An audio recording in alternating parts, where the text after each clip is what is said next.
Hi all, welcome to our first topic, what is economics? We'll be going through some, but not all of the content for this section. Make sure that you do take some useful notes because you will need to refer back to them in class when we do exercises. Economics is largely about choices. Every choice or decision we make involves trade-offs, alternatives that we can no longer do when we make that choice. For example, when you choose to study at home, you may be giving up extra sleep or gaming. In this section, we'll be referring to opportunity cost, which is the best alternative you give up when making a choice. So the cost you have for an extra hour of study may be an hour of sleep if that's the best alternative of your time. We say that every choice has a cost because things are scarce. We can't have everything. We need to make decisions. But is everything scarce? Not always. When a good has some scarcity, it means that something must be sacrificed for it. It has an opportunity cost. These are called economic goods. Think of something that you buy. In contrast, there are what we call free goods, so abundant that they have no opportunity cost. They are free in terms of opportunity cost. Clean air would be a free good in a small country town like Meadows, Australia, where I live, but would have some scarcity value in a Chinese megacity, like over here. Now, a free good isn't to be confused. A free good isn't to be confused with one we get free of charge, like medical care in Australia. Scarce resources are used to create that medical care, so it does have scarcity value and therefore an opportunity cost. Now, economists love to work with models, so we're going to look at our first economic model here, the production possibilities curve. Now, this can show trade-offs, opportunity costs, and two of our key concepts, scarcity and efficiency. In this model, we're going to assume, and economists love making assumptions, we're going to assume that an economy can only make two goods. In this case, cots and iPhones. And yes, I did come up with this while I was trying to get my baby to sleep a few years ago. We have data here for how many we can possibly produce at each combination, A through H. I want you to graph this with cots on the y-axis and iPhones on the x-axis. If you do it roughly to scale, that will be fine. It needs to be nice and big, maybe a third of the page. Okay, pause now and have a go.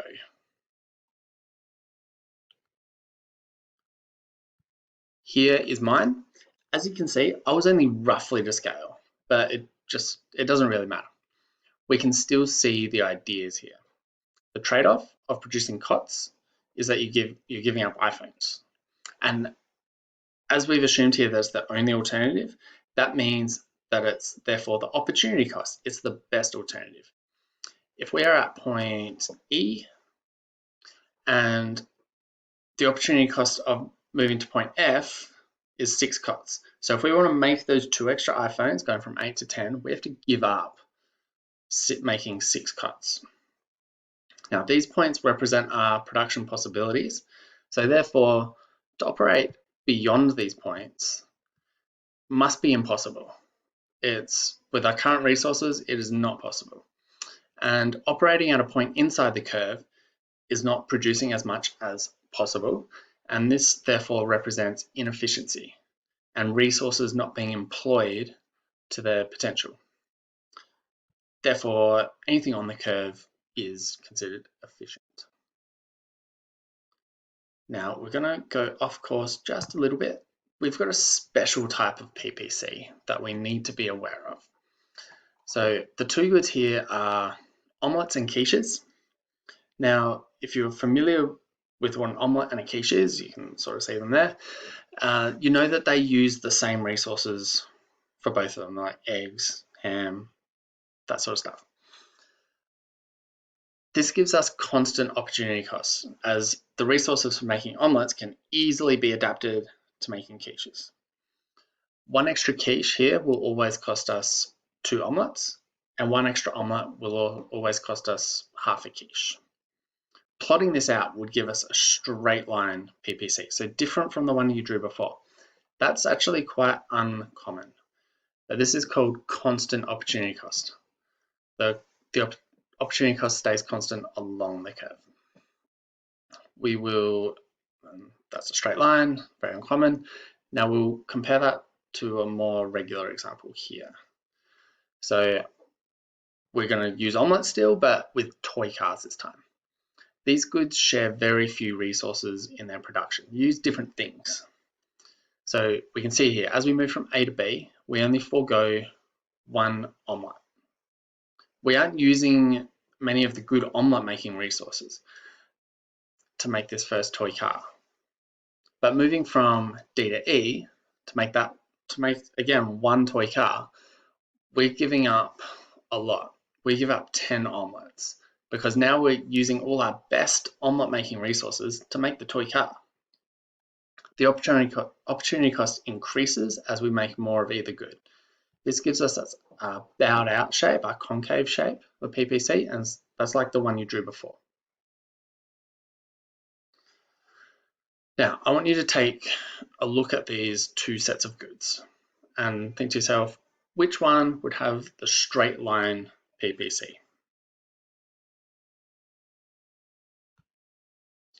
Now, I'm sure you all said peaches and apricots because their resources are so similar. The soil, the climate, the farmer, so similar that my grandfather did grow both on his commercial farm in the Barossa Valley. Toy trains and plush toys obviously use somewhat different resources and therefore they would have increasing opportunity cost. So we can see that stays quite constant, whereas the opportunity cost here increases.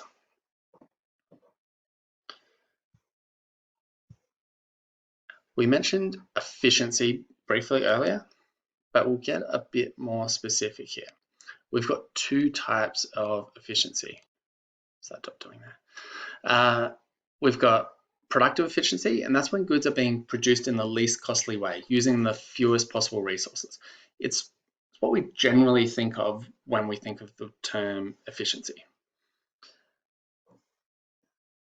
It's when the production is a point on the PPC, as we saw before, anywhere on the PPC. Allocative efficiency is when production is what is most desired by society, both in terms of what's being produced and also how much of that is being produced.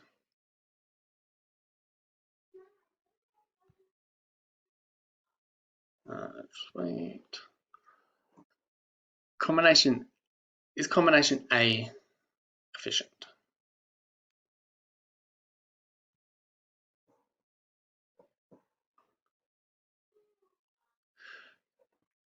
Oops. Combination A is definitely productively efficient as it occurs on the PPC. We know that's efficient. However, it's highly unlikely that society would prefer more denim underwear than jeans. Unless I'm just too old to know what's cool anymore. Now, moving on. Economies are not static, economies change, they're dynamic. So that's what makes studying economics so much fun. So this means we need to look at how changes in the world can change the production possibilities curve. There are three things that will shift to PPC: a change in the resource quantity, a change in resource quality, and a change in technology. Okay, let's look at a couple of examples. Back to toy cars and omelettes. What happens if there's an increase in population? There's an increase in population. We can make more toy cars and more omelettes than previously because we have a greater quantity of resources. The people that we use are resources. So the whole curve shifts outwards. If we devote all of our attention to toy cars, we can produce more. If we devote all of our attention to producing omelettes, we can produce more. Now, what if there is a technological improvement in egg beating? Some sort of electrified egg beater. This helps us make more omelettes, but it won't help us with toy cars. So the PPC will only increase on the omelette axis only. This confuses students sometimes as they look here and they say, well, but wait, we can make more toy cars as well. What we need to consider is that on the y-axis, where all resources are devoted to toy cars, we can't make any more than before. Introducing electric egg beaters does not make us better at making toy cars. Whereas on the x-axis, when all resources are devoted to omelets, the egg beater does help us. We can make more. So we'll be going through lots of these examples in class to help us all get up to speed. I know a lot of you have seen this before, but that's fine. That's good even. Lastly, we'll do a quick introduction to the economic problem so that we have just some familiarity with it before class. So the fundamental problem of economics, why the study of economics exists, is that our wants are unlimited, but our resources are limited. This means that we have many choices to make about how we use our scarce resources. We've only got so much in this world, in this universe even. We've got to make choices to how to fulfill our wants and needs.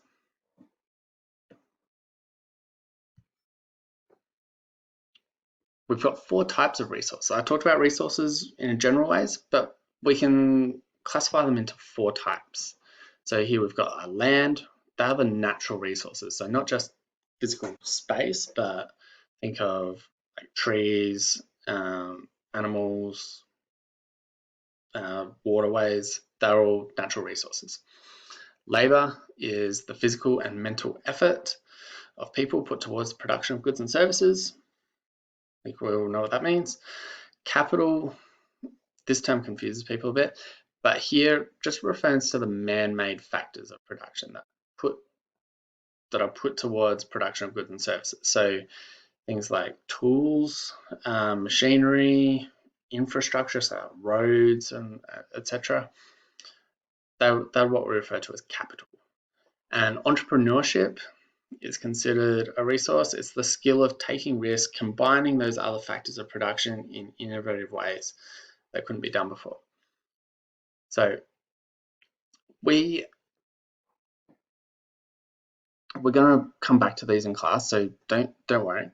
But this leads us to the 3 fundamental economic questions that every society has to answer. What goods and services should an economy produce? How should goods and services be produced? And for whom should the goods and services be produced? This is all based on the scarcity that we have. We've got to make these decisions. Who gets the stuff that we make? How do we best make it? And what should we actually make? We're going to revisit everything we've seen here in class. So if you're a bit worried, you've seen a lot. If you're a bit worried, there's plenty of time and assistance to get your understanding to where it needs to be. We won't leave you behind. So thank you.